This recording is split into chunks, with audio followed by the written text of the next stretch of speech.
glib, but she made the best omelets.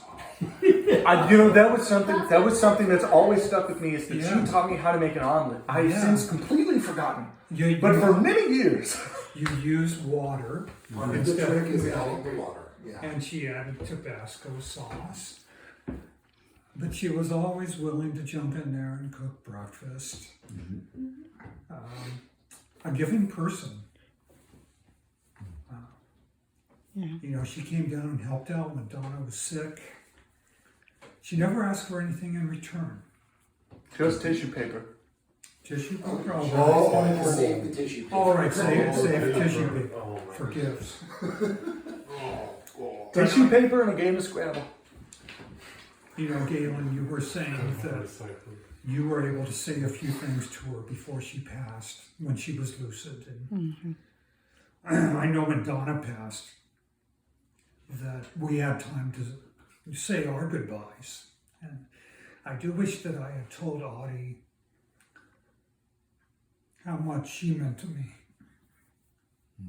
Yeah. And all that she's given to me and our family. I'll miss her. Yeah, me too. That's all.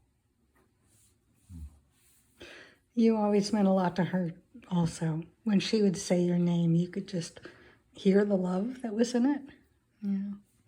Yeah.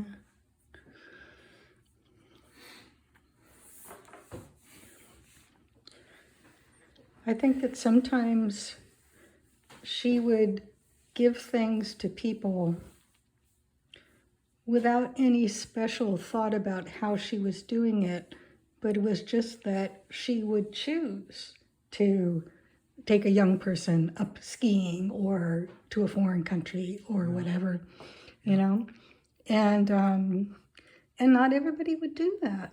No. But it was doing it and then being engaged with that person all the way through and caring all the way through that leaves such an impression. And you just keep hearing this from people, that she did something that introduced a new thing into your life or taught you a new way to do something. Or there's my cousin Mark Morton, who said that I guess maybe mom introduced him first to piano, and that didn't take very well. And then she introduced him to guitar, and he has played guitar all of his life.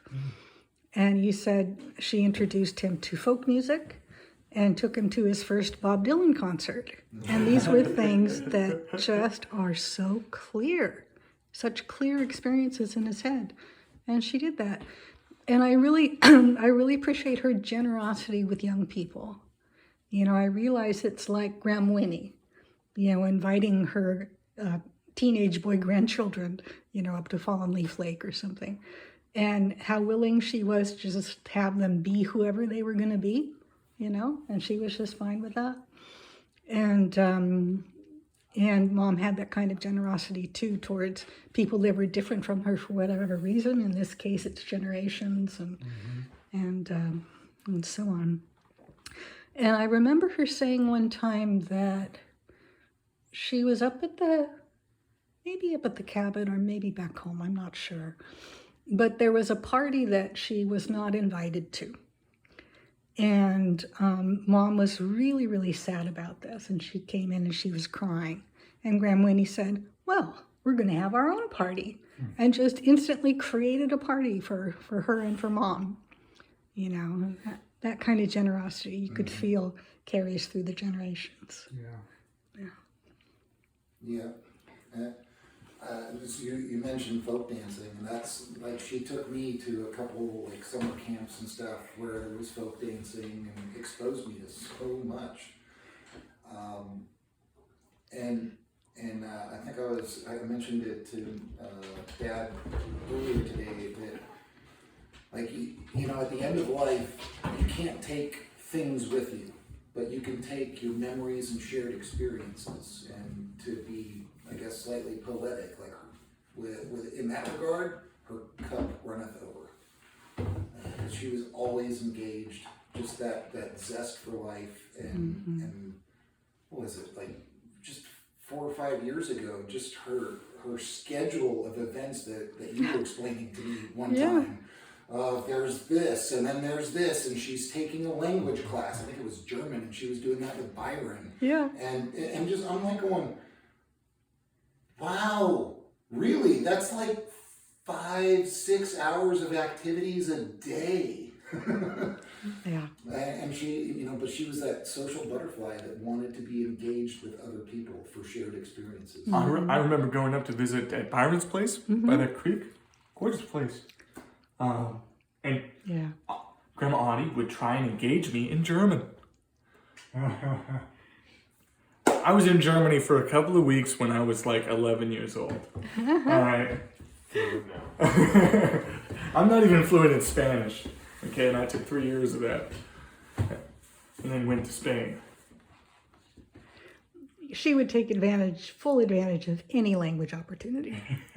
Yeah, I know. Like, I totally forgot that she was like almost 90 years old and was like, you know what? German. Yeah. I want to learn German. Yeah. Yeah. Yeah. I mean, it's awesome. Yeah. Me, I totally, by that age, I'd be like, I'm not going to Germany. What's the point of learning that?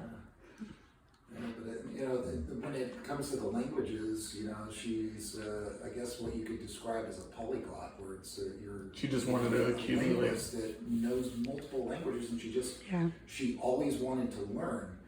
But the same could be said about instruments. I mean, she could play the piano, she could play the guitar, there's so many instruments that she at least had a working fundamental knowledge of, even if it wasn't her main love. Yeah. Such as the violin and viola. We went to Hawaii together, and it was Dad and Mom and me in the car. And her interest in languages was just so complete that when we were driving along these roads in Hawaii, she would start translating the words on the street signs. And so she started making up phrases in Hawaiian from what she was learning from the street signs. And happy mountain, something, It's so fast, so quick. And when we were in Poland on the train, she was remembering words that she had learned like 20 years before. She suddenly stopped and said, yacht. I remember the word for yacht in Russian. And she went ahead. Just very gifted, very gifted, yeah. No, I remember she'd be learning languages, and then like she'd learn a word, and then I don't know, 3-4 weeks later, it's like boom, she'd recall that word, and it's like once that word was in there, it was pretty much locked in. Yeah, it's impressive. Yeah. We were in Italy, and I never really was aware that she spoke very much Italian. But she learned a bit from learning operas, and I don't know how she absorbs it. She just kind of absorbs it through her skin. And we passed a grocery store, and she translated this sign that said, "Please be responsible if you bring your dogs into the market." And I was like, "What?" Just so quickly, she translated it. I didn't know. Now we all have smartphones with Google Translate, but before that, we had Grandma. There was Grandma. Yeah.